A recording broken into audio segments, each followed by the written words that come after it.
Bank वित्तीय संस्थाहरू प्रविधि मैत्री बन्दै जाँदाखेरि हामीले साइबर थ्रेटका कुराहरू पनि भोग्दै आएका छौँ, जोखिम पनि बढ्दै गएको छ। यसले अब हामीले चाहिँ नि साइबर जोखिमलाई न्यूनीकरण गर्न चाहिँ नि हामीले त्यस्ता प्रविधि मैत्री कामहरू गर्दै जाँदाखेरि हामीले कस्ता किसिमका जोखिमहरूबाट बच्नको लागि के गर्नुपर्छ सर? हुन्छ, यो कार्यक्रमको आयोजक साथीहरू तथा यहाँ उपस्थित सम्पूर्ण आदरणीय व्यक्तित्वहरूमा हार्दिक नमस्कार। मेनकाजी, अब थ्याङ्क यू सो मच यहाँले जुन हामीलाई मौका दिनुभयो, यसको बारेमा म केही बताउन चाहन्छु। अब यहाँ हामी सबैलाई के थाहा छ भन्दा, अब जब हामी चाहिँ यो टेक्नोलोजी रिलेटेड काम गर्छौँ त्यसको सँगसँगै रिस्कहरू पनि आउँदै जान्छ। अहिले ब्याङ्कहरू चाहिँ हामी डिजिटल च्यानलमा जाने भनेर चाहिँ ब्याङ्कहरूले पहिलादेखि नै हामी सिबिएस मात्रै, हाम्रो चाहिँ कोर ब्याङ्किङ सल्युसन मात्रै अब चाहिँ म्यानुअलबाट अटोमेसनमा गएको थियौँ भने अहिले कस्टमरसँग इन्टरेक्सन गर्ने इन्स्ट्रुमेन्ट्सहरू पनि, हाम्रो डेलिभरी च्यानल्सहरू पनि डिजिटल भएको कारणले गर्दा म्यानुअलबाट हामी डिजिटलमा गइरहेछौँ।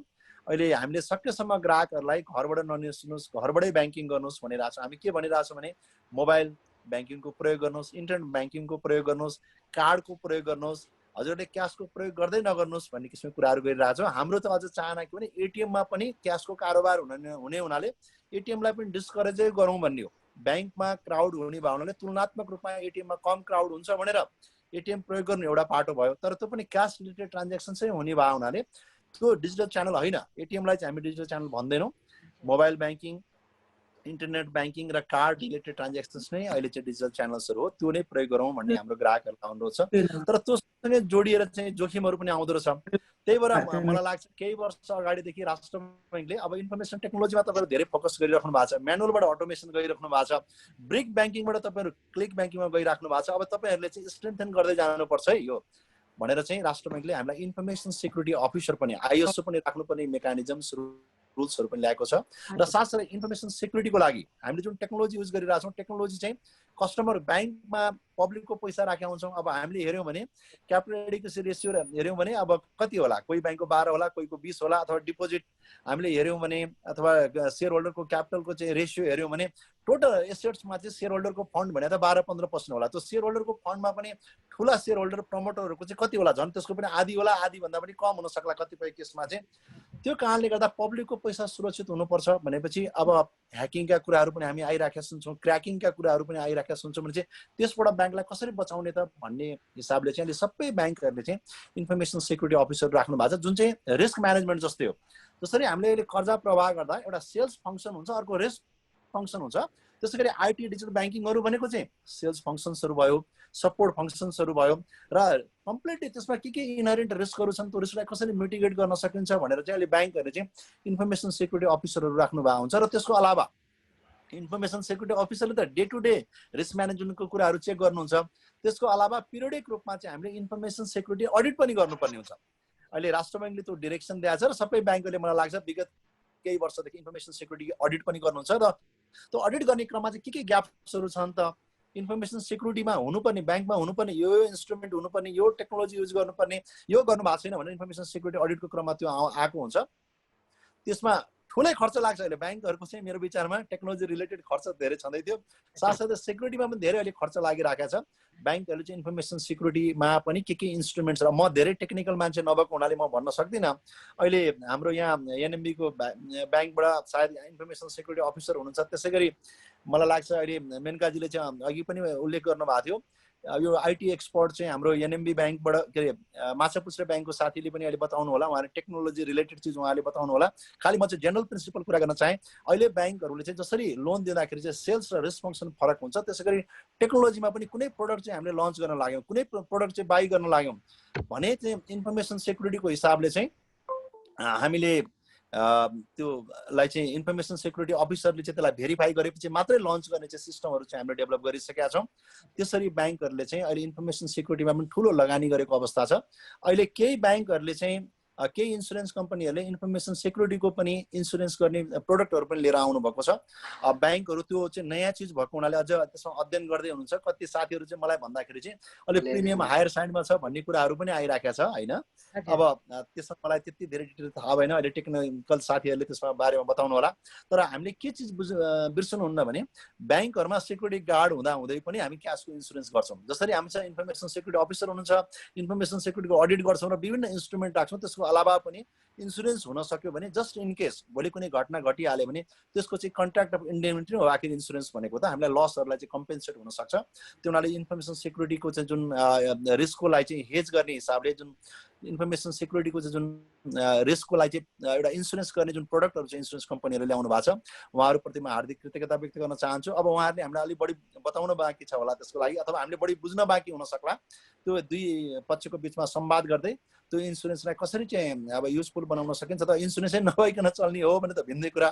तर इन्फर्मेसन चाहिँ यो इन्सुरेन्सको चाहिँ बाहिर पनि हुने प्र्याक्टिस भएको हुनाले यो जुन प्रोडक्ट आछ त्यसको लागि म इन्सुरेन्स कम्पनीको साथीहरूलाई हार्दिक कृतज्ञता व्यक्त गर्न चाहन्छु। र इन्फर्मेसन सेक्युरिटी जुन इन्सुरेन्स चाहिँ ब्याङ्कले खासै पर्चेज गरेको छैनन् यो रिस्कको भन्ने कुरा आछ, त्यसमा चाहिँ संवादको चाहिँ म बढी जरुरी देख्छु। यहाँले जति हामीलाई बताउन सक्नुहुन्छ यसको चाहिँ इम्पोर्टेन्सको बारेमा, यसको बेनिफिटको बारेमा, त्यसपछि हामीले किन्ने कुरा गर्छौँ। र के म आग्रह गर्न चाहेँ भने इन्फर्मेसन सेक्युरिटीमा बेला बेलामा चाहिँ समस्याहरू चाहिँ हामी देख्छौँ होइन। कहिले एटिएममा हिट गर्यो, कहिले ब्याङ्कको कोर ब्याङ्किङ सल्युसनमा चाहिँ कसरी अट्याक गर्यो भन्ने कुराहरू सुन्छौँ।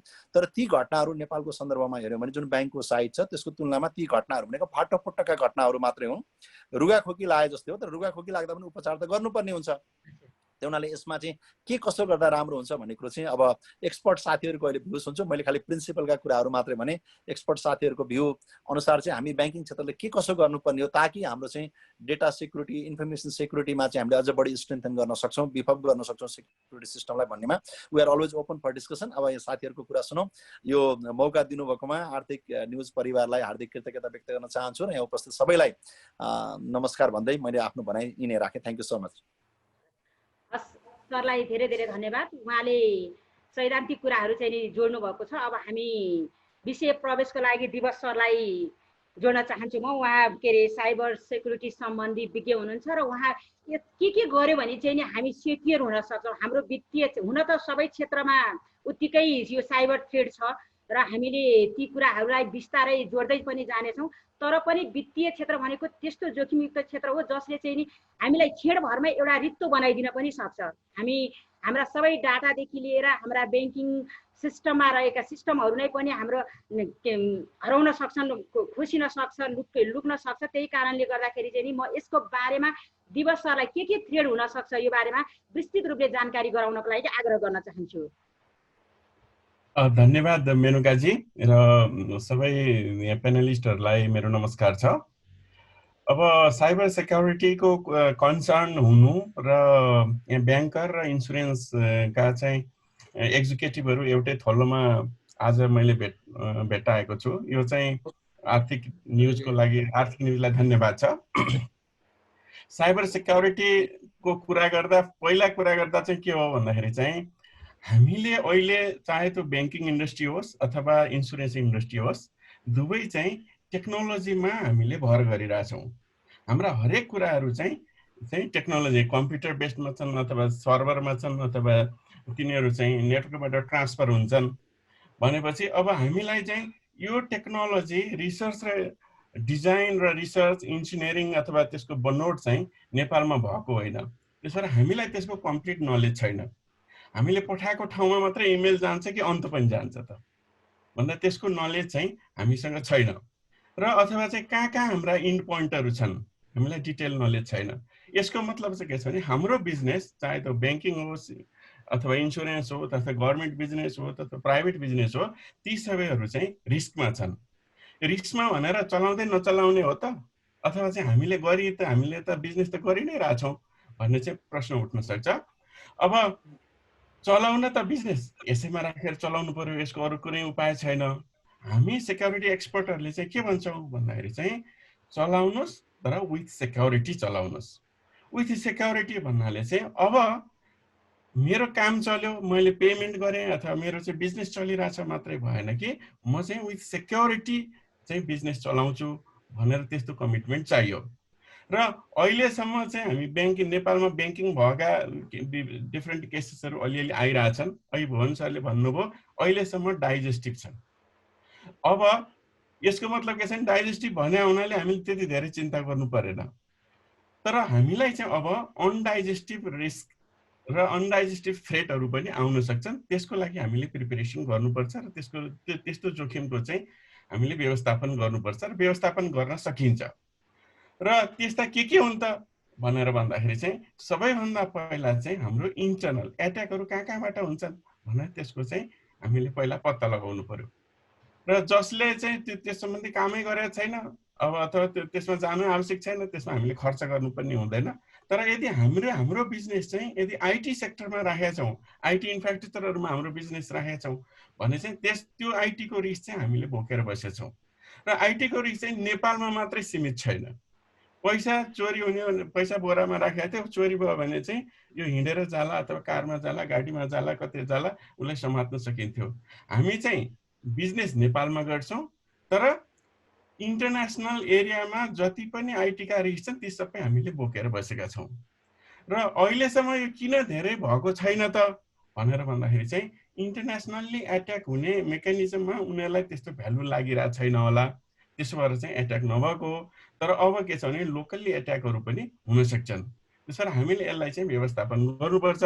त्यो व्यवस्थापन गर्ने पहिला कहाँबाट सुरु गर्ने त भनेर भन्दाखेरि चाहिँ पहिला आफ्नो एसेटहरूलाई हामीलाई चाहिँ यदि के छ भने हाम्रो एसेट के हो त्यो आइडेन्टिफाई गर्नु पर्यो। एसेट के हो त भनेर भन्दाखेरि चाहिँ जुन कुरामा तपाईँहरूको अर्गनाइजेसनको भ्यालु छ त्यो एसेट हो। त्यो भ्यालु चाहिँ कुनै पनि बेला त्यसको चाहिँ कम हुनसक्छ, त्यो चाहिँ रिस्क हो। र त्यो भ्यालु घटाउने अथवा त्यसलाई बदल्ने, एसेटलाई बदल्ने कामलाई चाहिँ हामी चाहिँ थ्रेट अथवा एट्याक भनेर भन्छौँ। र त्यस्तो भ्यालुहरू चाहिँ आजभोलि इन्फर्मेसनमा छ। अघि नै भुवन सरले भन्नुभयो हामीले त सबैजनाको क्यास लिए पनि हामीले त क्यास कति राखेका हुन्छ त भन्दाखेरि त 10% क्यास राखेका हुन्छ, अरू त हामीले इन्फर्मेसन मात्रै राख्ने हो। र त्यस्तै इन्सुरेन्स इन्डस्ट्रीले पनि प्रिमियम लिएको हुन्छ, तर त्यो प्रिमियमको चाहिँ उसको के लायबिलिटी हुन्छ भनेर इन्फर्मेसन आफ्नो सिस्टममा राखेका हुन्छ। यदि यो ग्राहकको नाम अथवा चाहिँ यस्तो कुराहरू चाहिँ उनीहरूबाट अर्को मान्छेले थाहा नपाउनु पर्ने मान्छेलाई थाहा भयो भने चाहिँ उहाँहरूको भ्यालु घट्यो। र यस्तो चिजमा चाहिँ यस्तो भ्यालु घटाउने आक्रमण अथवा आफूबाट लुच्ने आक्रमण हुने भावनाले चाहिँ सबैभन्दा पहिला मैले चाहिँ आफ्नो अर्गनाइजेसनभित्र चाहिँ तपाईँहरू यो इन्फर्मेसन सेक्युरिटी सम्बन्धी आफ्ना कर्मचारीहरूलाई र आफ्ना कस्टमरहरूलाई त्यसको ज्ञान दिनु जरुरी छ। र त्यसपछि चाहिँ के छ त भन्दाखेरि चाहिँ अनि आफ्ना सम्पत्तिहरू प्रोटेक्ट गर्ने। अघि नै आइसक्यो, अलिकति विषय आजको विषय नै त्यही थियो कि होइन हामी साइबर सिक्योरिटीको जोखिम गर्ने अब बिमा कम्पनीहरू चाहिँ तयार छन्, ब्याङ्कमा पो हामी ढिलो गरिरहेछौँ कि भनेर चाहिँ पनि कुरा आइरहेछ। मलाई के लाग्छ भने चाहिँ यदि साइबर सिक्योरिटी भन्ने जोखिम भयो भने पनि सायद बिमा कम्पनीले, हुन त उहाँहरूको दुईटा बिचको एग्रिमेन्ट हो यो, र कम्प्लिट चाहिँ कभरेज गर्न सक्नुहुन्न। उहाँहरूले कम्प्लिट कभरेज गर्न सक्नुहुन्न भनेपछि स्टिल केही कुरा बाँकी नै रहन्छ, जुन चाहिँ ब्याङ्किङ इन्डस्ट्री अथवा अरू इन्डस्ट्रीहरूले चाहिँ हामीले त्यसको सुरक्षाको लागि तयार भएर बस्नु आवश्यक छ। त्यसो सबैभन्दा पहिला चाहिँ हामीले आफ्नो एसेट के हो त पहिला आइडेन्टिफाई गरौँ। एसेट तपाईँहरूको कस्टमरको इन्फर्मेसन हो कि, कस्टमरसँगको ट्रान्ज्याक्सन हो कि, अथवा चाहिँ त्यो एसेटहरू चाहिँ एक ठाउँमा राखेर ब्रान्चबाट ट्रान्सफर गर्दा चाहिँ रिस्क हुने हो कि, त्यो पहिला आइडेन्टिफाई गरौँ र त्यसलाई प्रोटेक्ट गरौँ। र यसरी प्रोटेक्ट गर्दाखेरि चाहिँ विभिन्न किसिमका उपकरणहरूको प्रयोग गर्न सकिन्छ, विभिन्न किसिमका तालिमहरूबाट पनि धेरै कम हुन सक्छ। र यो गरिसकेपछि र यो चाहिँ कुनै एउटै मात्रै उपकरणले, कुनै एउटै मात्रै उपचारले चाहिँ यो सुरक्षा चाहिँ हुँदैन। यसलाई चाहिँ कम्प्रिहेन्सिभ एप्रोच चाहिन्छ। र त्यो कम्प्रिहेन्सिभ एप्रोच भनेको के भने सब कुरा गरिसकेपछि मात्रै सुरक्षित हुन्छ। र तर लुज गर्नलाई चाहिँ एउटै मात्रै ढोका खाली भयो के खुला भयो अथवा एउटै मात्रै झ्याल खुला भयो भने पनि हामीले चाहिँ लुज गर्ने धेरै सम्भावना चाहिँ रहिरहन्छ। अहिले नेपालमा भइरहेका ब्याङ्किङ सेक्टरका र साउथ एसियामा भएका अथवा रिसेन्टली बङ्गलादेश ब्याङ्कको, सेन्ट्रल ब्याङ्कको केसहरू हेर्दा चाहिँ अथवा इन्डियाका थुप्रै केसेसहरू हेर्दाखेरि चाहिँ यिनीहरूको थ्रेड चाहिँ अब साउथ एसियातिर आउँदैछ र त्यसलाई चाहिँ हामी इन्टरप्रेनरहरूले अथवा हामी अर्गनाइजेसनहरूले चाहिँ त्यसको डिफेन्स गर्नु आवश्यक छ। मेनुकाजी हजुर, यो साइबर क्राइम थ्रेडबाट बच्नको लागि बैंकहरूले अब के गर्नुपर्छ सर? एक त बैंकहरूले चाहिँ गर्नुपर्ने पहिला चाहिँ के छ भने नि धेरै जसो जुनसुकै बैंकहरूले मात्रै होइन अथवा जुनसुकै अर्गनाइजेसनमा पनि के देखिएको छ त भनेर भन्दाखेरि चाहिँ यस्तो आक्रमण चाहिँ कुनै पनि अर्गनाइजेसनको भित्रबाट हुन्छ अथवा हामी इनसाइडर भन्छौँ हाम्रो भाषामा चाहिँ इनसाइडरबाट हुन्छ भन्ने छ। इनसाइडर भनेको को हो त भन्दाखेरि चाहिँ आफ्नै कर्मचारी र रिलेटेड पार्टीहरूलाई चाहिँ हामी इनसाइडर भनेर भन्छौँ र उनीहरूलाई चाहिँ त्यस्तो आक्रमण गर्न नसक्ने चाहिँ पोलिसी हुनु पर्यो। आक्रमण भइहाल्यो भने चाहिँ अथवा चाहिँ त्यो के अरे चाहिँ उनीहरूलाई त के अरे थाहा नपाउनु पर्ने ठाउँमा त्यस्तो रोलै दिनु भएन। हामी रोल बेस एक्सेस कन्ट्रोल भन्ने हुन्छ त्यो सिस्टम चाहिँ हरेक सिस्टममा लगाएको हुनु पर्यो र त्यो रोल ब्रेक गर्न ट्राई गर्छन्। फेरि त्यो अर्गनाइजेसन भित्रै त्यो रोल कुनै सिस्टम छ भने त्यसलाई ब्रेक गर्न ट्राई गर्छन्। त्यो ब्रेक गर्न ट्राई गरेको कुरो चाहिँ उनीहरूले चाहिँ स्टेटफुल इन्स्पेक्सन गरिरहनु पर्यो कि कसले ट्राई गरिरहेछ भनेर कुनै एउटा टिमले राउन्ड द क्लक भनेको 24 आवर नै हेरेर बस्नु पर्यो र त्यस्तो इन्स्पेक्सन गरेर कसैले ट्राई गरेछ भन्नासाथ त्यसलाई चाहिँ हामीले ब्लक गर्नु पर्यो अथवा त्यसलाई चाहिँ समात्नु पर्यो र अनि त्यस्तोलाई चाहिँ हामीले रोक्नु पर्यो। र बैंकहरूले चाहिँ सबैभन्दा पहिला चाहिँ आफ्नै कर्मचारीहरूबाट जोगाउनु पर्छ आफ्नो इन्फर्मेसन। इन्सुरेन्स कम्पनीहरूले आफ्नै कर्मचारीहरूबाट जोगाउनु पर्छ आफ्नो इन्फर्मेसन र यस्तो इन्फर्मेसनहरू जोगाउनलाई चाहिँ अरू देशमा थुप्रै कानुनहरू छन्, तिनीहरूले प्रोटेक्ट गर्छन्। अमेरिकामा पेट्रियोट, हिप्पा भन्ने थुप्रै 7वटा चाहिँ इन्फर्मेसन सिक्योरिटी सम्बन्धी कानुनहरू छन्। त्यहाँ चाहिँ प्रोटेक्सन गर्ने मेकानिजम छ। हामी कहाँ कानुन छैन अथवा कानुन थोरै छ अथवा कानुन अपुग्दो छ भनेको हाम्रा जस्ता बैंकहरू, हाम्रा जस्ता अर्गनाइजेसनहरू चाहिँ झन् बढी रिस्कमा हुने हो। त्यसरी हामी झन् बढी चनाखो हुनु पर्यो र स्टेटफुल इन्स्पेक्सन चाहिँ गरिराख्नु पर्यो। एकैछिन हाम्रो नेपाल विमक सङ्घका उपाध्यक्ष तथा लुम्बिनी जनरल इन्सुरेन्सका सिओ नूर प्रकाश प्रधान सर हुनुहुन्छ, म उहाँपट्टि जान चाहन्छु।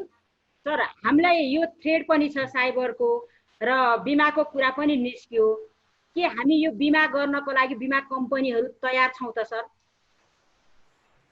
हजुर, यहाँहरू सबैलाई नमस्कार फेरि पनि मेरो। अब यसमा यसको लागि जुन अहिले जुन बजारमा जुन हाम्रो एक किसिमको आइटीको चाहिँ रिस्क बढिराखेको छ, यसको लागि र ब्याङ्कले जुन डिजिटलाइजेसन प्रक्रियामा जानुभएको छ, यसले गर्दा झन् ओपन भएको छ। अहिले भर्खर दिवस सरले भन्नुभयो यो साउथ एसियालाई फोकस छ भन्ने कुरो, किनभने हामी आइटीमा विक छौँ, त्यसले गर्दाखेरि यो झन् खतराको कुरा छ। र पहिलाको कति ऐतिहासिक हेर्ने हो भने यो जुन साइबर इन्सुरेन्स भन्ने कुरो 2015मा र इन्टरनेसनल रिस्क गभर्निङ काउन्सिलबाट सुरु भएको हो, स्विस रीबाट।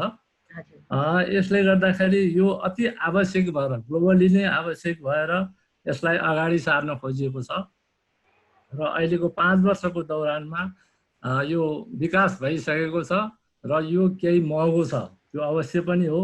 र अब जुन विषयवस्तु छ नेपालमा ब्याङ्किङ सेक्टर र इन्सुरेन्स सेक्टरको कुरा, र यो ब्याङ्किङ सेक्टरमा यो रियलाइज हुनु पर्यो कि इन्सुरेन्स आवश्यक छ, किनभने रिस्क म्यानेजमेन्टमा विशेष फोकस पनि हुनु पर्यो। रिस्क म्यानेजमेन्ट भन्नाले हाम्रो 3-4 किसिमबाट म्यानेज गर्न सकिन्छ, जस्तो एभोइडेन्स, मिटिगेसन, कम गरेर एसेटेन्स र ट्रान्सफर।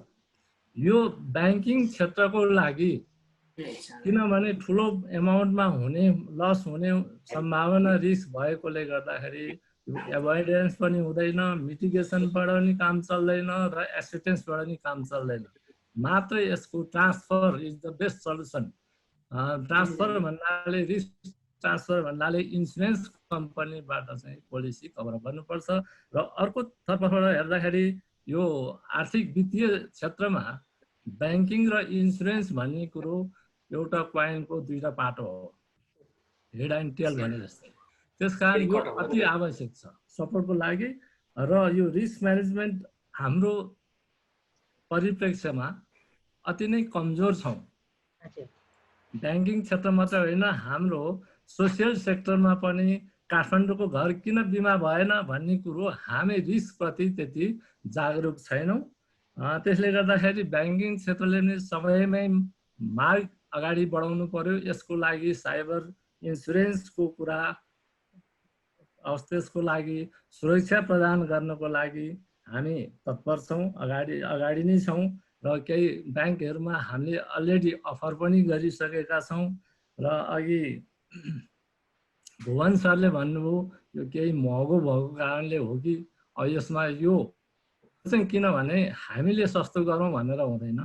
र अहिलेको इन्सुरेन्सको एउटा अलिकति नराम्रो पाटो भनेको अलिकति अन्डरस्ट्यान्डिङ नभएर पनि भएको छ। इन्सुरेन्स भन्ने कुरा जति सके सस्तोमा लिने भन्ने कुरा त्यो पनि नसोचौँ, किनभने कभर चाहिँ क्वालिटी रिइन्स्योरबाट हुनु पर्यो। हामीले पनि केही अंश चाहिँ यहाँ रिटेन गरेर विदेशमा नै ठुला र क्वालिटी जसको चाहिँ ए रेटेड बी रेटेड अलिकति राम्रो रिइन्स्योरहरूलाई हामीले रिसेल गर्ने हो र उताबाट सेक्युरिटी लिने हो। जस्तै 80-90%, 70%सम्म हामी त्यो लाइनमा जानुपर्ने हुनाले यसलाई सस्तो भयो भनेर सस्तो गर्नुपर्छ भन्ने कुरो पनि रहेन। र यो इन्टरनेसनल प्र्याक्टिसको आधारमा यो रिस्कको चाहिँ अहिले जोखिम यस्तो बढ्दो छ कि अहिले डिजिटलाइजेसनको चाहिँ प्रक्रियाले गर्दाखेरि मोबाइल एप्स भनौँ, इन्टरनेटको चाहिँ अब सिस्टम भनौँ, मनी ट्रान्सफरको यी सबै कुराले गर्दाखेरि झन् यति रिस्क ओपन भएको छ। जस्तो हालसालमै भएको थियो, चाइनिज टिमबाट चाहिँ ह्याक भएको थियो। अब त नेपालबाट नै त्यसको लागि ह्याक गर्नलाई, यो रिस्क क्राइम गर्नलाई नेपालमै आउनुपर्छ भन्ने छैन। विदेशमा बसेर नै नेपालको ब्याङ्किङ क्षेत्र, आर्थिक क्षेत्रलाई बिगार्न खोज्छन्, ट्रान्सफर गर्न खोज्छन्। जस्तै बङ्गलादेश ब्याङ्क, सेन्ट्रल ब्याङ्कको कुरा, अमेरिकासँग त्यस्तै किसिमको डिल भएको थियो लास्ट 2016तिर। यस्तो किसिमको ठुलो रकम चाहिँ लस भयो भने, यो साइबर क्राइमको कारणले लस भयो भने अवश्य पनि यो बिमा क्षेत्रबाट नै अगाडि बढ्नुपर्छ, रिस्क ट्रान्सफर गरेर उहाँहरूले। बरु यसमा चाहिँ कुन लेभलको भन्ने कुरो चाहिँ हामीले पहिला आफ्नो आवश्यकता अनुसार सोच्नुपर्छ। जस्तो अब अहिले दिवस सरले नै भन्नुभयो सायद लिमिटेसन पुग्दैन कि बिमा कम्पनीको भन्ने कुरा, त्यो होइन कि हामी जति पनि कभर अप गर्न सक्छौँ उहाँहरूको लिमिटेसन पहिला भन्नु पर्यो र बिमा पोलिसीमा लिएको लिमिट अनुसारको उहाँहरूले कारोबार सञ्चालन गर्नु पर्यो टर्म्स एन्ड कन्डिसनमा रहेर। यति मात्र हो, जसले गर्दाखेरि रेटको कुरा चाहिँ अब इन्टरनेसनल बेस हुने हुनाले त्यो हामीले बाहिर हेर्नै पर्छ, सोध्नै पर्छ, बुझ्नै पर्छ। र यदि उहाँहरूलाई आवश्यक छ भने, आवश्यक त अति आवश्यक भइसक्यो, किनभने यहाँ पनि यो ह्याकिङको धेरै नोक्सानहरू भइसकेका छन् ब्याङ्किङ क्षेत्रमा। यो कतिपय इन्फर्मेसनहरू बाहिर नआएर पनि पब्लिस नभएर हो। त्यसले गर्दाखेरि यो अति आवश्यक छ। यो चाहिँ इमर्जिङ रिस्क हो। जति आइटीको डेभलपमेन्ट विकास हुँदै गयो यो रिस्क परिधि बढ्दै जान्छ र भोलि हामी यस्तो अवस्था पुग्छौँ, यो समयमा हामीले रिस्क म्यानेज गर्न सकेनौँ भने इन्सुरेन्सको तर्फबाट पनि यसलाई हामी प्रयासरत छौँ, किनभने उहाँहरूलाई बुझाउन खोजिरहेछौँ, गर्न खोजिरहेछौँ। र तैपनि यसको डिलिङ चाहिँ अगाडि बढेको छैन। इन्सुरेन्सको कभरेजको सिस्टम यसको लागि अति आवश्यक छ भन्ने मेरो अनुरोध। धन्यवाद।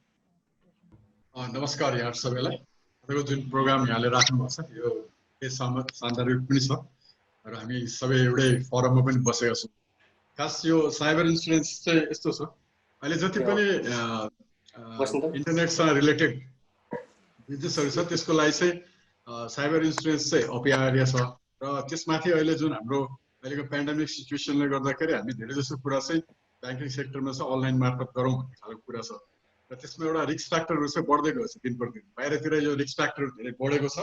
नेपालको केसमा बेला बेला घटनाहरू आउँदाखेरि चाहिँ साइबर इन्सुरेन्सको कुराहरू पनि अब राष्ट्र ब्याङ्क लगायत हामी ब्याङ्कर साथीहरूको बिचमा पनि यो चलेको हो।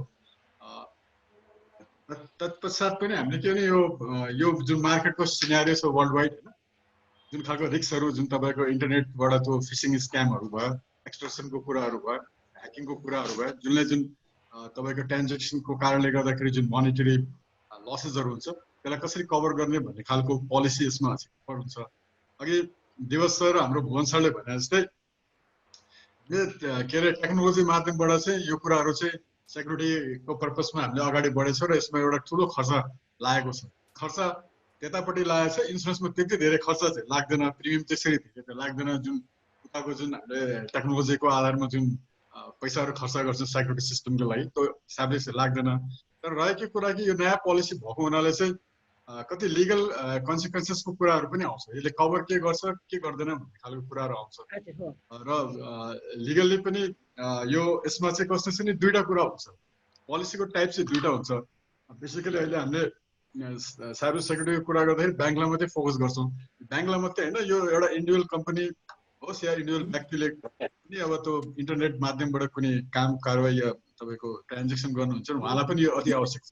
अहिले चाहिँ अब भाटबुटीले यत्रो ट्रान्जेक्सन गर्नुहुन्छ उहाँलाई पनि त्यो रिक्वायर्ड छ। इभन इन्सुरेन्स कम्पनी सेल्फ हामीले जुन आफ्नो एउटा जुन डाटा बेसहरू जुन हामी काम गरिरहेछौँ कस्टमरको हो त्यो त्यसलाई पनि ह्याक गरेर कामहरू आउन सक्छ। त्यो हामीले आफै पनि जरुरी छ।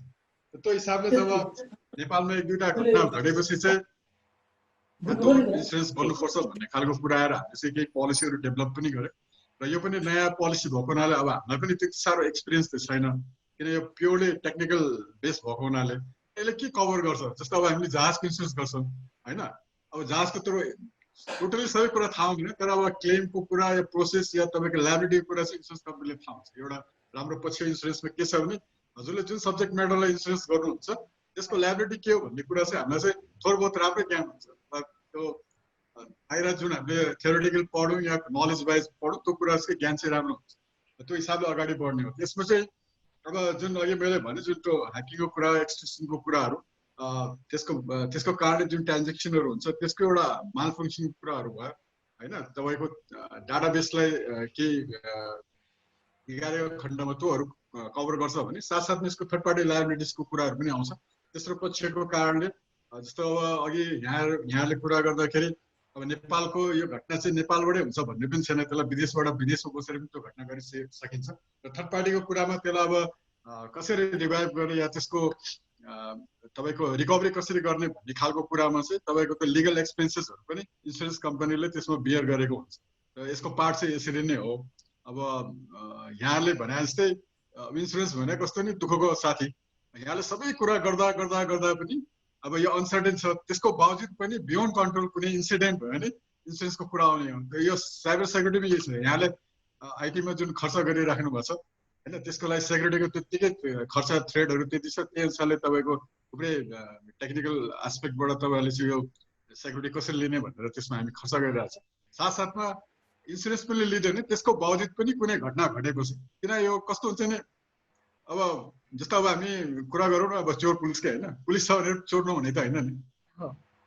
पुलिस नयाँ तरिकाले आफ्नो तरिकाले उहाँले इन्भेस्टिगेसन समात्दै जानुहुन्छ। अब चोर्नेले पनि त्यही अनुसारले आफ्नो काम गरिरहेको छ। यसमा पनि साइबर सेक्युरिटी त्यही छ। अब धेरै तपाईँको सेक्युरिटी सिस्टमहरू आइरहेछ, बनाउने पनि मैले त्यहीँबाट कुनै एउटाले चाहिँ फेरि त्यसलाई अब डिस्ट्रेक्सन माइन्डबाट चाहिँ त्यसलाई कसरी चोर्ने भन्ने कुरा पनि मैले गर्नुहुन्छ। मैले रोक्ने पनि सिकाउँछु, मैले चोर्नु पनि सिकाउनु। त्यो कुरा बियोन्ड कन्ट्रोल भएपछि कसरी त्यो फाइनेन्सियल लसलाई कभर गर्ने भन्ने खालको कुरा चाहिँ साइबर इन्सुरेन्सले कभर गर्छ। अब यसमा तपाईँको केही जिज्ञासा छ भने त्यो अनुसार गर्नु पर्यो। र बिचमा त्यो घटना घटेपछि हामीलाई क्लेमको के अरे इन्सुरेन्सको कुरा आउँदाखेरि ब्याङ्कबाट चाहिँ साथीहरूले लेख्नुहुन्थ्यो जस्तो ब्ल्याङ्केट पोलिसीमा ल साइबर सेक्युरिटीको तपाईँको रेट के छ भनेर उहाँले पठाइदिनुहुन्छ क्या। जस्तो अघि भोन्सले भने जस्तै अब ब्याङ्कर्स ब्ल्याङ्केट पोलिसी हामीले क्यासको इन्सुरेन्स गरेको हुन्छ, हाम्रो इम्प्लोइबाट हुने फ्रडुलेन्टको कुराहरू गरेको हुन्छ।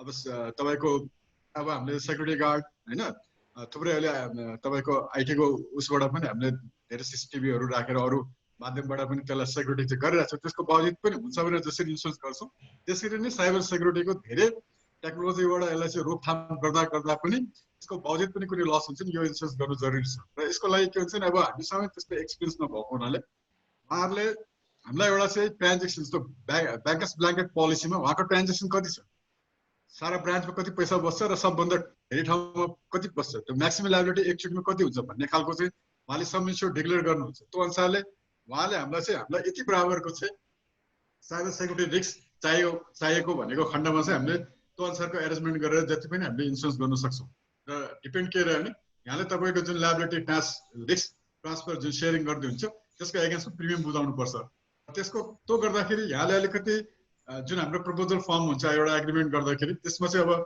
त्यो सिस्टमको बारेमा लेखेको हुन्छ कुन चलाउनुहुन्छ तपाईँले सेक्युरिटी सिस्टमहरू के राख्नु भएको छ त्यसको ड्यु डेलिजेन्स र अडिटको सिस्टमहरू के छ त्यो सबै उहाँले त्यो टेक्निकल एस्पेक्टबाट जे चाहिँ काम गरिराख्नु भएको छ रोकथामको लागि लुकआउटको लागि त्यो कुराहरू चाहिँ सबै प्रपोजलमा भन्नुभयो भने त्यो तपाईँको सेक्युरिटी र तपाईँको सिस्टम कस्तो खालको छ त्यसमा डिपेन्ड गरेर र कति बराबरको तपाईँले सेक्युरिटी के अरे लसेसको लागि इन्सुरेन्स लिनुहुन्छ साइबर इन्सुरेन्सबाट त्यसमा डिपेन्ड गरेर चाहिँ प्रिमियम चाहिँ क्यालकुलेसन हुन्छ त्यही भएर एकदम धेरै सोचे जस्तो एकदम धेरै महँगो पनि होइन तर के अरे एकदम अब इन्सुरेन्स कस्तो छ भने अब भएन भने चाहिँ यो फ्री अफ कस्टमा गएको भन्ने खालको एउटा मेन्टालिटी छ तर अब ब्याङ्किङ साथीहरूले त त्यो सोच्नुहुन्न किनभने उहाँले जति पनि लोनहरू फ्लोट गर्नुहुन्छ त्यसको सबै इन्सुरेन्स गरिराख्छ त्यही भएर उहाँलाई अरू जनरल पब्लिक भन्दा इन्सुरेन्सको बारेमा राम्रो ज्ञान छ त्यसको बावजुद कहिले कहिले जुन क्लेमको कुरा आउँदाखेरि अन्डर इन्सुरेन्स कुरा आउँछ नि अब उहाँ र साथीहरूलाई पनि के हुन्छ भने के अरे लोन फ्लड गर्दाखेरि अब फुल सम इन्स्योर्ड चाहिँ गर्नु सक्नुहुन्न अब इन्सुरेन्स गर्दाखेरि जति लोन फ्लोड गर्छ त्यति गर्नुहुन्छ र क्लेम गर्दाखेरि टोटल लस गर्दा त 100% पाउनु भयो होइन भने पार्सल लसमा चाहिँ जति पर्सेन्टले कम गर्नुभएको छ त्यो पर्सेन्टेज उहाँ र हामीले कन्ट्रिब्युट गर्दाखेरि जति आउने त्यो अनुसारले गर्दाखेरि अन्डर इन्सुरेन्स कुरा आउँछ तर यो पोलिसीमा चाहिँ के छ नि उहाँले एउटा डिक्लेयर गरेर मेरो एकचोटिको लसेज यति हुन्छ मेरो ट्रान्जेक्सन यसरी छ मलाई एकचोटि अन इभेन्टको लागि यति बराबरको मलाई साइबर सेक्युरिटी रिस्क चाहियो भने त्यो अनुसारले चाहिँ हामीले प्रिमियम रेटहरू चाहिँ दिन सक्छौँ र यो एकदम अरूभन्दा चाहिँ महँगो छ तर एकदम धेरै सोचे भन्दा धेरै महँगो चाहिँ छैन धन्यवाद थ्याङ्क यू सर उहाँलाई धेरै धन्यवाद सङ्घीय सर जुन विमक सङ्घको महासचिव पनि हुनुहुन्थ्यो उहाँले टेक्निकल कुराहरू उठाउनु भएको छ हामीसँग टेक्निकल पर्सन पनि हुनुहुन्छ शरद तुलाधर सर एनएमबी ब्याङ्कको आइटी हेड र यो टेक्निकल विषयलाई चाहिँ नि यहाँले आफ्नो संस्थामा कसरी यसलाई अगाडि बढाइरहनु भएको छ हामी कति रिस्कमा छौँ यी टेक्निकल पाटाहरू चाहिँ के हुन् यसको बारेमा चाहिँ हजुरले बताइदिनु पर्यो शरद सर नमस्कार सबैभन्दा पहिला अनि धन्यवाद मलाई अपर्च्युनिटी दिनुभएकोमा म आइटी हेड चाहिँ होइन एनएमबी ब्याङ्कको म चिफ रिस्क अफिसर हुँ होइन हामीलाई त्यही जानकारी आइटी हेड अरू नै आइटी हेड र हाम्रो इन्फर्मेसन सिक्युरिटी अफिसर अरू नै हुनुहुन्छ तर इन जेनरल कुरो गर्दाखेरि स्ट्राटेजिकली कुरो गर्दाखेरि साइबर सिक्युरिटी इन्सुरेन्स भन्दाखेरि it is a new thing हाम्रो नेप्लिज कन्टेक्स्टमा नयाँ कुरा हो होइन यो इन्सुरेन्सले के कभर गर्छ भन्ने कुरा अलिक ब्रड छ अब मैले खर्खर्ती हेर्दाखेरि साइबर सिक्युरिटी इन्सुरेन्सले प्रोबेबली हार्डवेयरलाई कभर गर्न सक्छ प्रोबेबली सफ्टवेयरलाई पनि कभर गर्न सक्छ र साथसाथै जुन फाइनेन्सियल लस छ त्यसलाई नि कभर गर्न सक्छ होइन अनि त्यो फाइनेन्सियल लसलाई पनि कभर गर्न सक्ने हो भने एकदम ब्रड छ साइबर सिक्युरिटी भनेको साइबर सिक्युरिटी रिस्क भनेको चाहिँ एकदम ब्रड छ यो धेरै कुराबाट आउन सक्छ त्यो हुँदाखेरि त्यो फाइनेन्सियल हार्डवेयरको कभरेज सफ्टवेयरको कभरेज हो भने चाहिँ प्रोबेबली सजिलो हुन्छ होइन किनभने त्यो हार्डवेयर पनि यति हार्डवेयर सफ्टवेयर भने यो सफ्टवेयर भन्ने हुन्छ तर फाइनेन्सियल लसलाई चाहिँ कसरी भ्यालुएसन गर्ने कसरी हाम्रो इन्सुरेन्सका हाम्रो काउन्टर पार्टहरूले त्यो पार्टलाई चाहिँ हेरिदिनु पर्ला कि भ्यालुएसन कसरी गर्ने त्यो लसको भ्यालुएसन कसरी गर्ने मोनिटरी एसेसमेन्ट कसरी गर्ने अब केही गरी फाइनेन्सियल लस भयो सर्टेन एटिएमबाट ह्याक भएर पैसा गयो सर्टेन फन्ड ट्रान्सफर सिस्टमबाट चाहिँ ह्याक भएर पैसा गयो भने त त्यो मोनिटरी भ्याल्यु होला त्यसको तर इन्फर्मेसनको लस भयो भने सायद त्यो ब्याङ्कको आफ्नो इन्फर्मेसन पनि हुनसक्छ र ब्याङ्कको क्लायन्टको इन्फर्मेसनको लस पनि हुनसक्छ त्यसलाई कम्पनसेट गर्नु पर्यो भने त्यसको प्रोसेस कसरी हुन्छ त्यो इन्फर्मेसनको भ्यालुएसन हामी कसरी गर्छौँ भन्ने कुराहरू प्रोबेबलीमा अलिकति क्ल्यारिटी आउनुपर्छ फाइनेन्सियल लसमा पनि what is the reason for the loss म यहाँहरूलाई एउटा एक्जाम्पल दिन चाहन्छु हामीले फायर इन्सुरेन्स गरे पनि फायर इन्सुरेन्सको कभरेज लिए पनि केही गरी अर्थक्वेकको कारणले कहीँ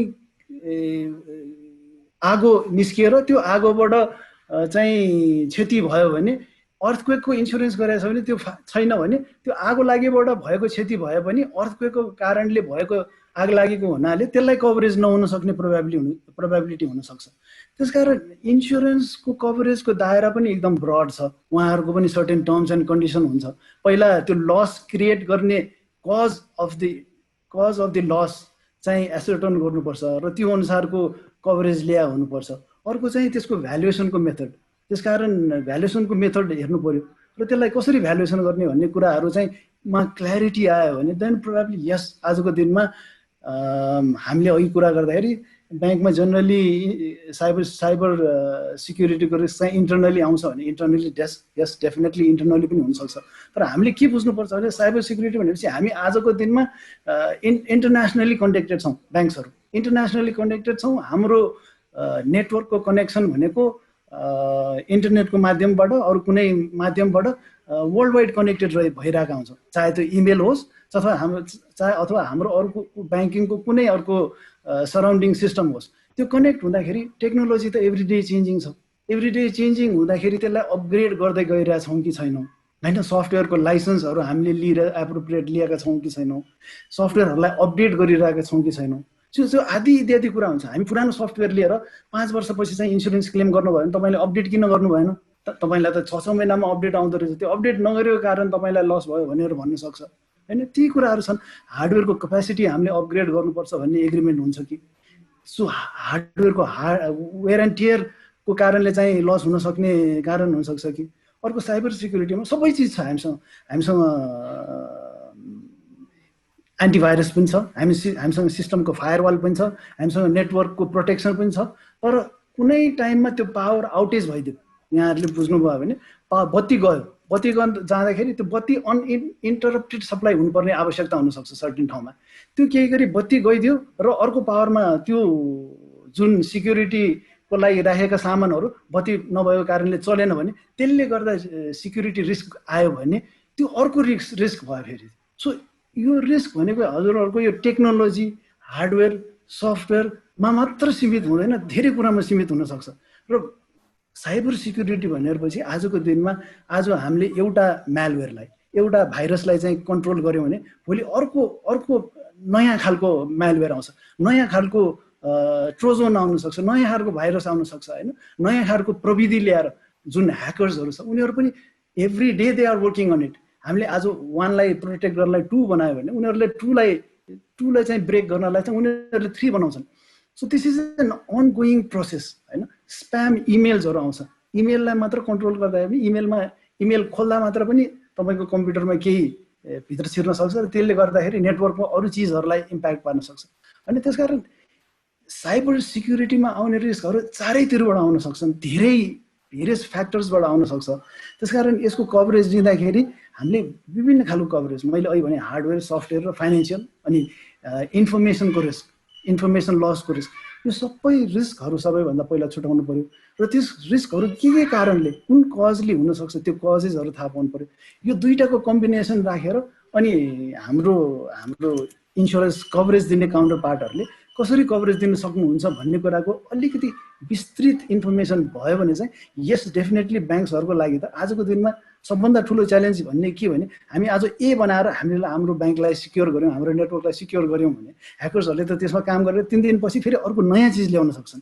त्यो हुँदाखेरि it's an ongoing process, there is an never ending कि चाहिँ हामी 100% सिक्योर छौँ भन्न सक्ने अवस्था कहिल्यै हुन सक्दैन। त्यो हुँदाखेरि हामीलाई त्यो 20%, 30%, 5%, 10% जुन बिचको चाहिँ ग्याप छ त्यसलाई मात्र पनि इन्स्योर्ड हामीले गर्न सक्यौँ भने we would feel more comfortable. त्यो हुँदाखेरि हामी दुवै इन्सुरेन्स कम्पनी र financial institutions or other institutions सबै चाहिँ सँगै बसेर एउटा कोलाबोरेटिभ डिस्कसनबाट चाहिँ कसरी चाहिँ यो रिस्कलाई चाहिँ मिनिमाइज गर्ने र उहाँहरूले चाहिँ where they can chip in कसरी चाहिँ उहाँहरूले लसलाई हामीलाई कम्पन्सेट सक्नुहुन्छ भनेर कज र कुन एरियामा कम्पन्सेट गर्न सक्नुहुन्छ भन्नेको क्ल्यारिटी भयो भने yes we definitely look forward to having a cyber security insurance.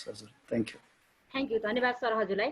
हामीसँग माछापुच्छ्रे ब्याङ्कको आइटी हेड पनि हुनुहुन्छ नारायण प्रकाश भुजू सर। उहाँलाई म यसै विषयमा हामीले आज जुन विषयलाई उठान गरिरहेका छौँ साइबर क्राइम र बिमासँग जोडेर हामीले यो विषयलाई उठान गरिरहेको यो अवस्थामा उहाँले आफ्नो संस्थामा अर्थात् जुन उहाँ अहिले भर्खरै सरसरले भन्नुभएको जस्तो किन यो आइटीमा अर्थात् सूचना प्रविधिमा चाहिँ नि हामी दिन प्रतिदिन चेन्ज भइरहेको पाउँछौँ र जसरी सूचना प्रविधि अर्थात् यो आइटी चाहिँ सेक्टर चाहिँ परिवर्तन हुन्छ, दिनका दिन च्यालेन्जहरू आउँछन्। ती च्यालेन्जहरूलाई फेस गर्नको लागि हाम्रा तर्फबाट हाम्रा संस्थाहरूले चाहिँ नि के गरिरहनु भएको छ, हजुरहरूले कसरी गाइड गरिरहनु भएको छ ती संस्थाहरूलाई यस बारेमा प्रकाश पारिदिनु हुनको लागि म हजुरलाई आग्रह गर्न चाहन्छु।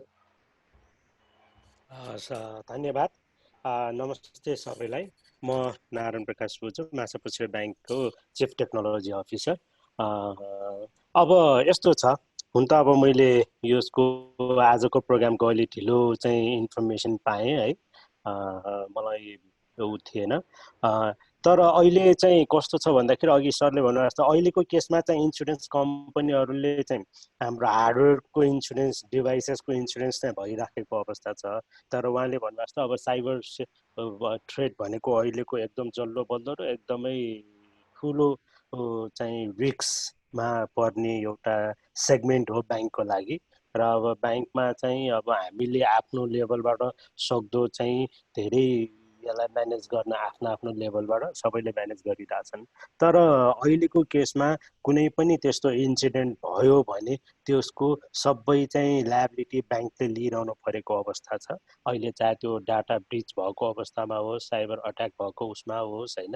तर मलाई चाहिँ के लाग्छ भन्दाखेरि यो चाहिँ नेपालमा साइबरको थ्रेटको इन्सुरेन्स चाहिँ हामीले लास्ट 4-5 वर्ष अगाडिदेखि चाहिँ खोजिराखेको हो र धेरै कुरा पनि कम्पनीसँग पनि कुरा गऱ्यौँ, तर नेपालमा चाहिँ अभाइलेबल नभएको र एकदम गाह्रो। तर अघि उहाँ सरले भन्नुभएको जस्तो यो चिजमा चाहिँ इन्सुरेन्स कभरेज गर्न चाहिँ गाह्रो किन पनि छ त भन्दाखेरि हाम्रो जुन अहिलेको इन्सुरेन्स कम्पनीहरू छ ट्रेडिसनली लाइफ र नन लाइफ इन्सुरेन्समा मात्र चाहिँ एक्सपर्टिज भएको र त्यसमा मात्र गएको भइराखेको अवस्थामा चाहिँ अहिलेको आइटी थ्रेट्स के छ त, साइबर थ्रेट्स के हो, किन आउँछ, कसरी आउँछ भन्ने त्यो एउटा लेभलको एनालाइसिस गर्नको लागि नै उहाँहरूलाई चाहिँ उहाँहरू आफैले यो सबै सिस्टम बुझ्नु पर्यो होइन। तर त्यो भन्दैमा यो एकदम यस्तो नयाँ विषय हो गर्न नसकिने भन्ने होइन। इन्टरनेसनली चाहिँ आइसकेको चिजहरू बाहिरको कन्ट्रीहरूमा साइबर इन्सुरेन्स पनि हुन्छन् र अब हामी आफैले नयाँ इन्भेन्सन त्यो नगरे पनि बाहिरको मोडलै लिएर आयौँ भने पनि अब एउटा हेलो हेलो हेलो हरू भएको बेसमा चाहिँ हामी हेलो हजुर हजुर sir hello hello hello hello sir आवाज सुनिए स्लो भयो है। हजुर सर सुनिए सर अहिले त्यो भएको भएर एउटा लेभलको चाहिँ हामीले त्यो एसेसमेन्टहरू बिल्ड गऱ्यौँ। हाम्रो त्यो क्यापासिटी चाहिँ हामीले बिल्ड गर्ने हो भने चाहिँ होइन त्यो चाहिँ हामीले गर्न सक्छौँ र त्यसको लागि चाहिँ अब हामी अब इन्सुरेन्स कम्पनीहरूसँग चाहिँ पार्टनरसिपमा के गर्न सकिन्छ, के हेर्नुपर्छ त्यो गर्न पनि तयार छौँ। त्यसको लागि चाहिँ अब इन्सुरेन्स कम्पनीहरू चाहिँ अहिले पोजिटिभली चाहिँ यो सेगमेन्टमा पनि चाहिँ आफ्नो चाहिँ एरिया बढाउने भनेर चाहिँ पोजिटिभ भयो भने यसमा चाहिँ ठुलो अपर्च्युनिटी भएको एरिया चाहिँ हो। धन्यवाद। हजुर थ्याङ्क यू सर। अब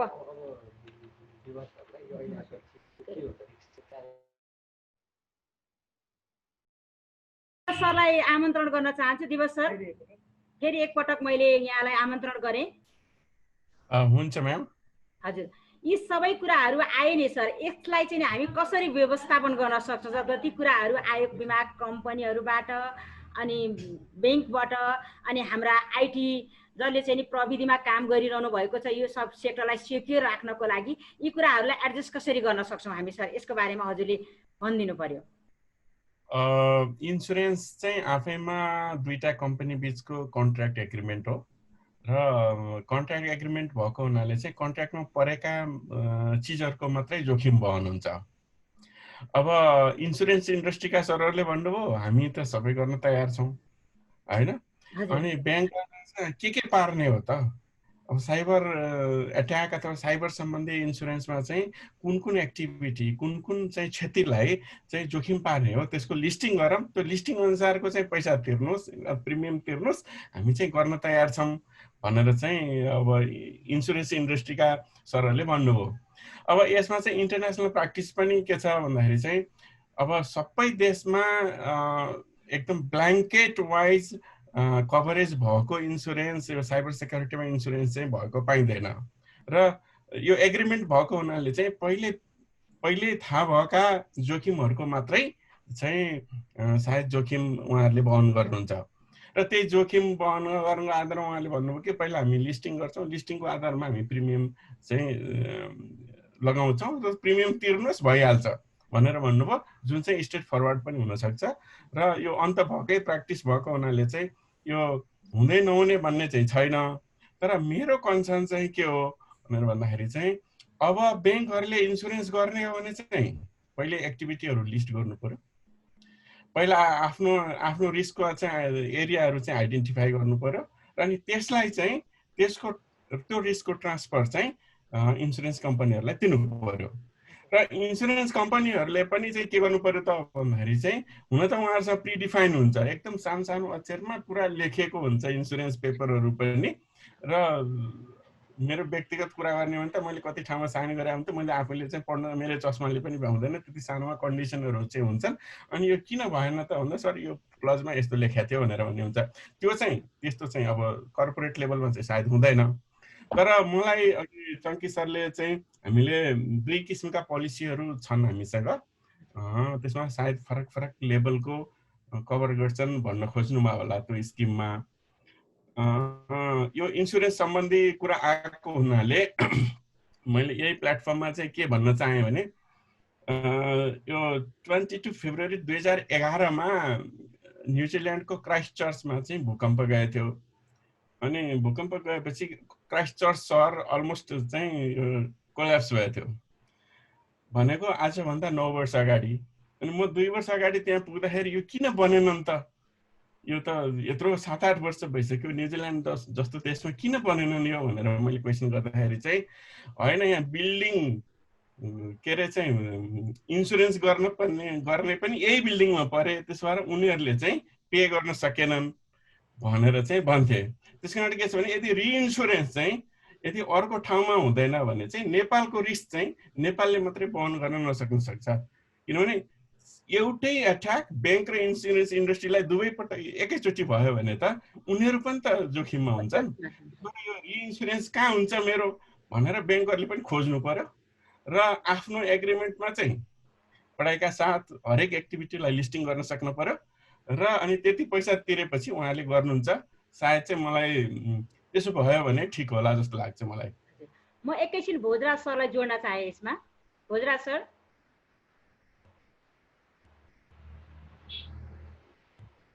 भोजराज सर, मैले फेरि आमन्त्रण गरेँ हजुरलाई।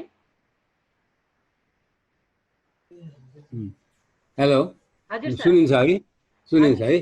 सुनिरहेको छु सर मैले हजुरलाई। धन्यवाद। यो सबैले बोलिसकेपछि मेरो बोल्ने पाए आयो, मलाई एक किसिमले सहज पनि भयो कि मैले कुन पोइन्ट बढी कभर गरौँ भन्ने कुरा अलि त्यतिको थिङ्क गरिराख्नु पनि परेन। हजुरलाई अलिकति अर्को कुरा पनि जोडिदिनुहोस् भन्न लागे। त्यो प्रकारको जुन अहिले हाम्रो दिवस सरले कुरा उठाइरहनु भएको छ, त्यो प्रकारको इन्सुरेन्स गर्नको लागि हामीसँग जनशक्ति चाहिँ कस्तो छ, अवेलेबल छ कि छैन सर? म त्यसमा पनि आउँछु, म कम्प्रिहेन्सिभली आउँछु। किनभने मैले बोल्दाखेरि अलिकति यो इन्सुरेन्स रेगुलेटरबाट को हिसाबले बोल्नुपर्ने हुन्छ, इन्सुरेन्स कम्पनी भन्दा बढी छुट्टै नै किसिमले। जसले अहिले इन्सुरेन्स कम्पनी नुरजी हाम्रो चङ्कीजीले जुन कुरा भन्नुभयो र त्यस्तै दिवेश सर र त्यस्तै हाम्रो एनएमए ब्याङ्कको हाम्रो साथीभाइहरूले पनि जुन भन्नुभयो, यी कुराहरूलाई समेत पनि उहाँहरूले पनि इन्सुरेन्सको केही कभरेज गर्नुभएको छ। त्यसमा अलिकति के छ म पनि भन्छु। अब यो भन्दाखेरि सुरुमा ब्याकग्राउन्ड गर्दाखेरि त धेरै ब्याकग्राउन्ड त गर्नु परेन, किन म टेक्नोलोजी एक्सपर्ट होइन, म इन्सुरेन्सको केही जानकार चाहिँ हुँ है। त्यस कारण म इन्सुरेन्समै बढी बसेर गर्छु।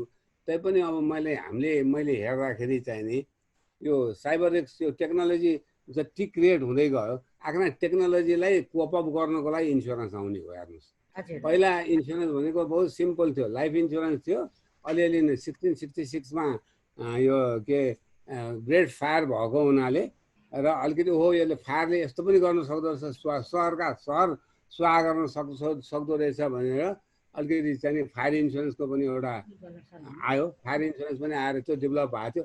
अनि वास्तवमा इन्सुरेन्सको डेभलपमेन्ट भनेको इन्डस्ट्रियल रेभोल्युसन पछि, किनभने इन्डस्ट्री रेभोल्युसन भएपछि जति मेसिनहरूको चाहिने जसरी मेकानिकल चाहिँ भयो नि डेभलपमेन्ट भयो, त्यसले रिस्कहरू पनि लिएर आयो, जस्तो बोइलरहरू पड्किने होइन, त्यस्तै गरेर रेलवे आयो, रेलवे इन्जिन खतम हुने, त्यहाँ ब्रस्ट हुने, त्यो बेला स्टिम इन्जिन थियो होइन, त्यसले मानिसहरूलाई जनधनको क्षति गर्ने, ठुल्ठुलो इन्डस्ट्रीहरूमा पनि ब्रस्ट हुने अथवा मेकानिकल ब्रेकडाउन हुने, यी सबै कुराहरू आएपछि अब अहिले हुँदाहुँदै अब हरेक किसिमको यहाँ हवाईजहाजहरू जुन एभिएसनहरू आयो, एभिएसन रिस्क त्यत्तिकै छ होइन, त्यो रिस्कलाई पनि आयो भने मतलब हरेक टेक्नोलोजीलाई कोप अप गर्नको लागि हरेक टेक्नोलोजीले क्रिएट गरेको रिस्कलाई म्यानेज गर्ने एउटा के भने इन्सुरेन्स हो।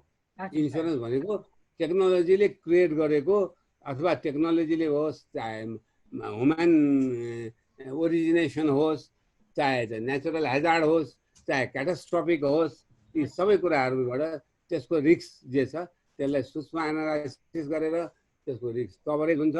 साथै भयो हुनाले इन्सुरेन्स पनि त्यही अनुसार हुन्छ, क्षतिपूर्ति पनि त्यही हुन्छ, त्यही आधारमा हुन्छ।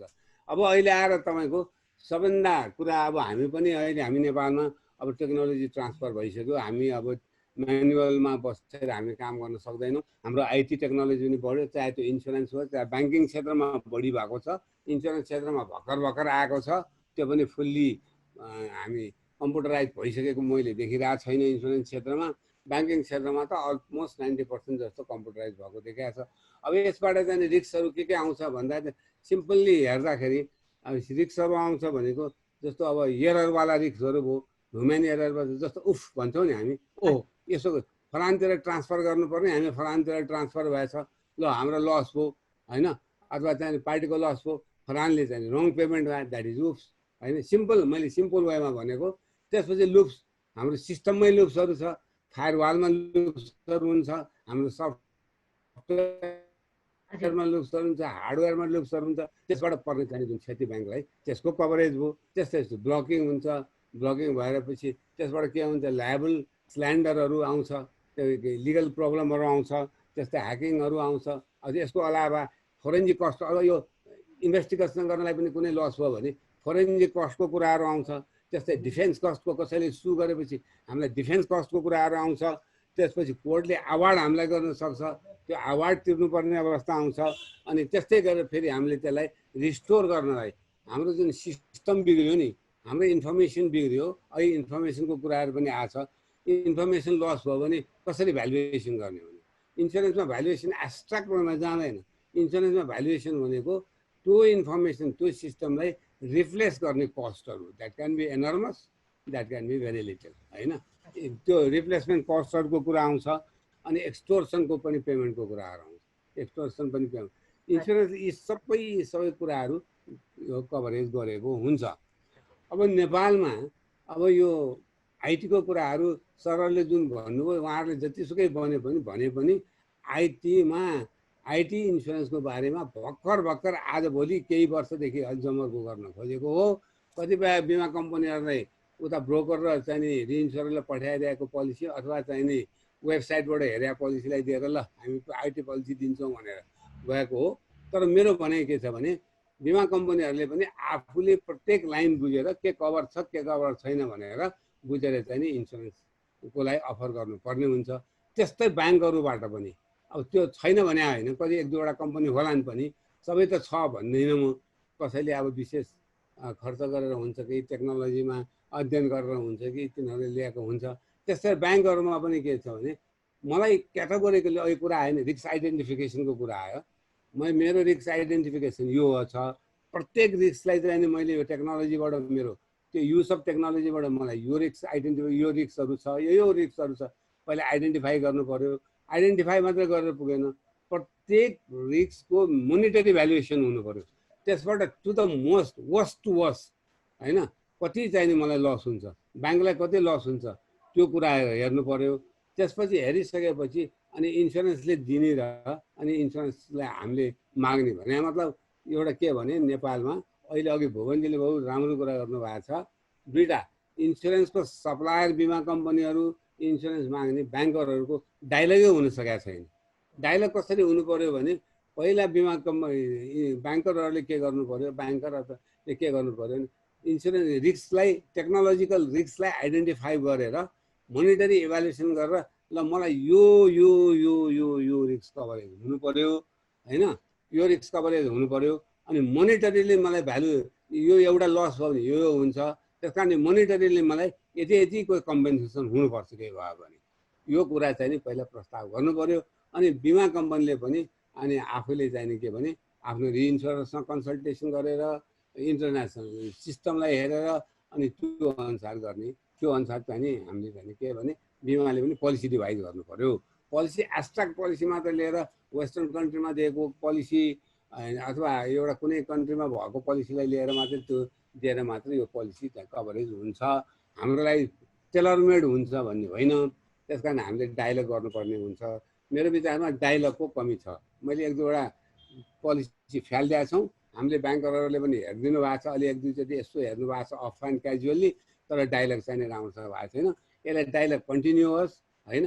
केही पर्यो भने अनि अब यसमा चाहिँ फेरि हाम्रो भनौँ न लिगल सिस्टम पनि कस्तो छ भने सु भयो भने जस्तो लायबल स्ल्यान्डरमा सु कसैको चाहिँ डिफेमेसनमा यो ब्लकिङ गरेर हाम्रो साइड ब्लकिङ गरेर कसैले डिफेमेसन वर्ड राखेर त्यसमा डिफेमेसन भयो भने त्यसको अब कोर्टमा कति अवार्ड हुन्छ भने we don't know, that is abstract. त्यसको लागि एउटा लिमिट राख्नुपर्छ, लाइकली यति हुनसक्छ भन्ने कुरो होइन।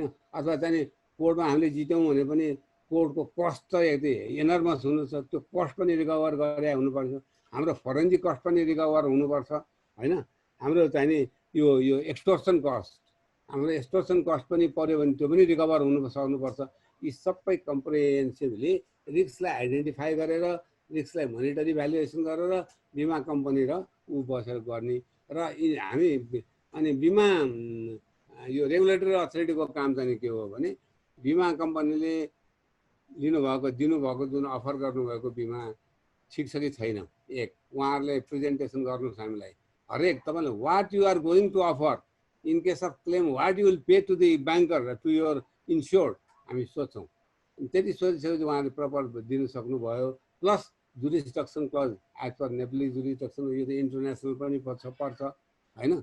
इन्टरनेसनल पर्दाखेरि कसरी यो लोकल मिल्छ त्यो समेत पनि उहाँहरूले लिएर आएर गर्नुभयो भने बिमा समितिले यो चाहिँ नि प्रेजेन्टेसन गरिदिनु भने बिमा समितिले त्यसलाई के दिन्छ भने एप्रुभल दिने मात्र काम। बिमा समितिको काम एप्रुभल दिने र भोलि क्लेम पर्यो भने फर्स्ट कोर्ट बिमा समिति नै हो। त्यस कारणले बिमा समितिले कोर्टमा हेरेर प्रपरली क्लेम तिर्ने जुन बाचा गरेका थियो, जुन प्रमिस गरेका थियो, किन इन्सुरेन्स भनेको एब्स्ट्र्याक्ट चिज हो, यो पोलिसी सेल गरे होइन, यो प्रमिस सेल गरे।